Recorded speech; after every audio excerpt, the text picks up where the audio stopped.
Thank you, Bruno. We are dipping our toe in trade issues, I would say, external trade issues, having had a long experience within the European Union of dealing with the internal market and economic policy and how European integration is impacting on public services and workers in our different countries. And increasingly we see that this internal liberalisation policy of the EU is also exported outside.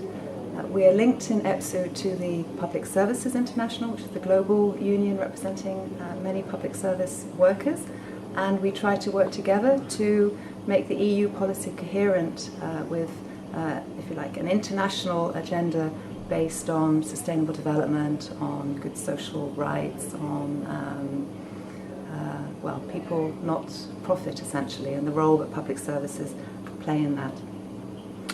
Why did you decide to start supporting the process for an alternative trade mandate and this new alliance that is coming out of this idea of making our own proposal for an alternative way to rule on trade and investment policies?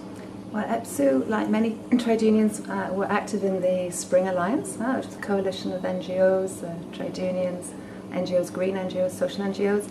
And actually in the Spring Alliance, in the conclusions, there is a commitment from trade unions to work on an alternative trade mandate. It's referenced in the text.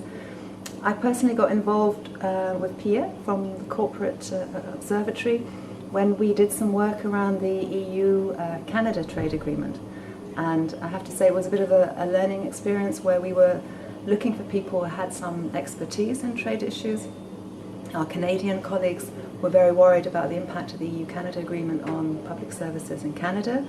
We had some concerns about how the EU would use the agreement to develop investment policy, but also to further liberalise areas that we are active in, for example water, where the definitions in the EU-Canada agreement on what is covered and what is not covered by public services was very technical, very detailed. So we sort of reached out a little bit to see who we could find that knew more about it than we did, and Pia was certainly one of the people we found, and is a bit in follow-up to that really, where having, as I said, touched our toes on trade and looked a bit at EU-Canada, now we are trying to develop further our work in EPSU and further our work also with other trade unions to bring in more of this sustainable development dimension to trade.